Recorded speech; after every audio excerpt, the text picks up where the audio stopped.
Hello guys, welcome back to அதே video. நம்ம பார்ப்பது கேட்டால் புதுசாக ரிலீஸ் ஆகிருக்க ஸ்பைடர் நாயோட ரிவ்யூ தான் வீடியோ பார்க்க போகிறோம். ஸோ வீடியோ போய் வீடியோ பிடிச்சி லைக் பண்ணி ஷேர் பண்ணுங்க, காமெண்ட் பண்ணுங்க, அதான் சப்ஸ்கிரைப் பண்ணிடுங்க. ஸோ வாங்க கைஸ் வீடியோ போய் தான்.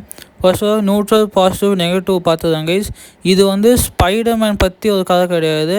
ஸ்பைடர்மேனில் நிறைய டிஃப்ரெண்ட் ஸ்பைடர்மேன் தான் இருப்பாங்க. நிறைய டைமென்ஷன்ஸ் இருக்கும். அந்த டைமென்ஷனில் ஒரு கதை தான் இந்த கதை. ஸ்பைடர் நாயர்னு சொல்லிட்டு ஒருத்தர் இருக்காது. நம்ம ஸ்பைடர்மேன் இன்டூ த ஸ்பைடர்ஸை நம்ம பார்த்துருப்போம்.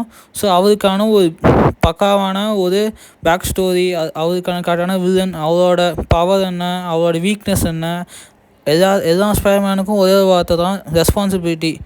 அதாவது ரெஸ்பான்சிபிலிட்டி இதுலேயும் அதே டே தான் சொல்லியிருக்காங்க. பட் மெயின் ஸ்பைடர்மேனில் பென் பார்க்கர் சொல்வார், அதாவது அவங்க கிராண்ட்பா அங்கிள் சொல்வார். நம்ம ஸ்பைடர்மேனோட ரியல் பேர் பென் ரைலி.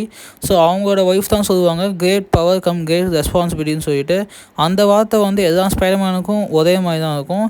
ஸோ ஸ்டோரி ரொம்ப நல்லா இருந்துச்சு கேஸ். ஒரு நார்மலான ஒரு சூப்பர் ஸ்டோரி மாதிரி இல்லாமல் நிறையா காட்டியிருந்தாங்க. ஒரு மாதிரி ஃப்ரெஷ்ஷாக இருந்துச்சு ஸ்டோரியே. வேர்ல்டு ரொம்ப நல்லா பில்ட் பண்ணியிருந்தாங்க. ரொம்ப எப்படி சொல்கிறது, இப்போ கேம்லாம் என்பிசிஸ் இருக்கும்போது ஒரு மாதிரி நல்லா இருக்கும்ல, லைவ்லியாக இருக்கும்ல, அதே மாதிரி இந்த வேர்ல்டு ரொம்ப லைவ்லியாக இருந்துச்சு. அந்த சிட்டி நல்லா இருந்துச்சு. முக்கியமாக பிளாக் அண்ட் ஒயிட்டும் யூஸ் பண்ணியிருந்தாங்க, கலரையும் யூஸ் பண்ணியிருந்தாங்க. கலரில் ரொம்ப பிரைட்டாக அந்த மாதிரி இருந்துச்சு. பட் பிளாக் அண்ட் ஒயிட் பாருங்கள், சூப்பராக இருந்துச்சு. நான் பிளாக் அண்ட் ஒயிட் தான் பார்த்தேன். Best recommended black and white பாருங்கள், அதான் சூப்பராக இருந்துச்சு. ஸ்டோரி ரொம்ப நல்லா இருந்துச்சு. முக்கியமாக ஸ்பைடர் நாயோட கேரக்டர் ரொம்ப நல்லா இருந்துச்சு. ஒரு நல்லா வச்சு இந்த நிக்லஸ் கேஜ் கொஞ்சம் வயசான மாதிரி தெரிஞ்சாலும் அந்த கேரக்டருக்கு வயசானது தான் கேஷ் பண்ணணும். ஒரு ஸ்பைடர்மேனாக இருந்தவர், ஜஸ்ட் ப்ளாட் சொல்கிறேன். ஒரு ஸ்பைடர்மேனாக இருந்தவர் அவங்க ஒய்ஃப் இவரால் காப்பாற்ற முடியாமல் இறந்தோன்னே அந்த ரெஸ்பான்சிபிலிட்டி வேணான்னு சொல்லி விட்டு ஒரு டிடெக்டிவாக இருப்பார். அதுக்கப்புறம் நிறையா கேஸ் நடக்கும் அங்கே. நிறைய இன்வெஸ்டிகேஷன் சீன் இந்த சீசன் நிறையா இருக்குது. இது ஒரு டிடெக்டிவ் ஸ்டைல் மாதிரி தான் இருக்கும். மெயின் வில்லன் சில்வர் மைன்னு ஒருத்தர் வருவார். அவர் அந்த சிட்டியை கொஞ்சம் ஒரு மாதிரி எப்படி சொல்கிறது, கட்டுக்கோக்க வைக்கணும்னு நினைக்கிறாரு. அவருக்கும் மேயருக்கும் இருக்க ஃபைட்டு எப்படி இந்த ஸ்பைடர் உதவாது. இதுதான் மெயின் ஒரு சின்ன ப்ளாட்டு தான். அந்த ப்ளாட்டே ஓரளவுக்கு நல்லா இருந்துச்சு. முக்கியமாக எங்கேஜிங்காக இருந்துச்சு. ஸ்லோவாக தான் இருந்துச்சு, பட் நெகட்டிவ் பார்ப்போம். ஒரு மாதிரி எங்கேஜிங்காகவும் இருந்துச்சு. ஸ்பைடர் கேரக்டர் சூப்பராக காமிச்சிருந்தாங்க. நிறைய கூஸ் பம்ப் சீன்ஸ் தான் இருந்துச்சு இந்த சீரீஸில். ஸ்க்ரீன் ப்ளே நீட்டாக இருந்துச்சு. ரொம்ப நல்லாவும் சொல்ல மாட்டேன், ரொம்ப கேவலமாகவும் சொல்ல மாட்டேன், நீட்டாக இருந்துச்சு. எல்லா கேரக்டரோட ஆக்டிங்கும் சூப்பராக இருந்துச்சு. எல்லா கேரக்டரோட ஆக்டிங்கும் நல்லா இருந்துச்சு. எல்லா கேரக்டருக்கு மேலே டெவலப்மெண்ட்டும் நல்லா இருந்துச்சு. வில்லனை தவிர்த்து பார்த்தா நம்ம ஹீரோக்கு அந்த நல்லவங்க செய்கிறத பார்த்தா நம்ம எப்படி சொல்கிறது, பென் ரைலி கூடவே ஜெனட்னு ஒருத்தவங்க இருப்பாங்க. அவங்க கேரக்டர் ரொம்ப நல்லா இருந்துச்சு. கேரக்டர் டெவலப்பும் நல்லா இருந்துச்சு. அவங்க ஆக்டிங்கும் சூப்பராக இருந்துச்சு. உண்மையாக ராபின்னு ஒரு கேரக்டர் வருவார். அவர் கேரக்டர் எனக்கு ரொம்ப பிடிச்சிருந்துச்சி. முக்கியமாக சொல்லணும்னா ஒரு பிளாக் பீப்புள், அதாவது வேர்ல்டு வார் பேஸ் பண்ணியும் இந்த ஸ்டோரி இருக்கும். பிளாக் பீப்புள் ஒயிட் பீப்புள் பற்றியும் பேசியிருப்பாங்க. ஸோ அது ரொம்ப நல்லா இருந்துச்சு. அது ரொம்ப அவரோட ஆக்டிங், அவர் பிளாக் பீப்புளாக வருவார். ஸோ அவர் எப்படி அந்த சுச்சுவேஷனை அவர் ஆக்டிங்கே நமக்கு தெரியுது, எவ்வளோ கஷ்டப்படுறாங்க பிளாக் பீப்புள்னு சொல்லிட்டு அப்போ வேர்ல்டு வாரில். அதையும் சூப்பராக காட்டியிருந்தாங்க.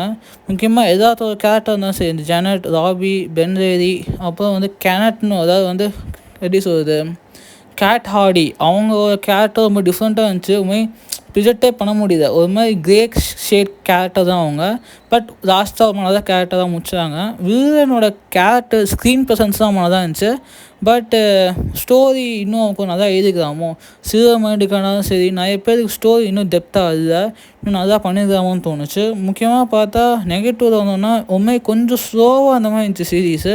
கொஞ்சம் ஒரு மாதிரி ஒரு பேசுது, அதாவது ஒரு ஸ்பீடாக கடன்னு போக முடியாது, பட் கொஞ்சம் ஸ்லோவாக இருக்கும். நம்ம எதிர்பார்த்து நிறைய இல்லை, நம்ம எதிர்பார்க்காத நிறைய தந்துருந்தாங்க. அந்த ஸ்பைடர்மேன் எக்ஸ்ப்ளோர் பண்ணுறது, அவங்களோட கேரக்டர் நிறையா காமிச்சிருந்தாங்க, நம்ம தெரியாத நிறையா காமிச்சிருந்தாங்க. அதுதான் சூப்பராக இருந்துச்சு.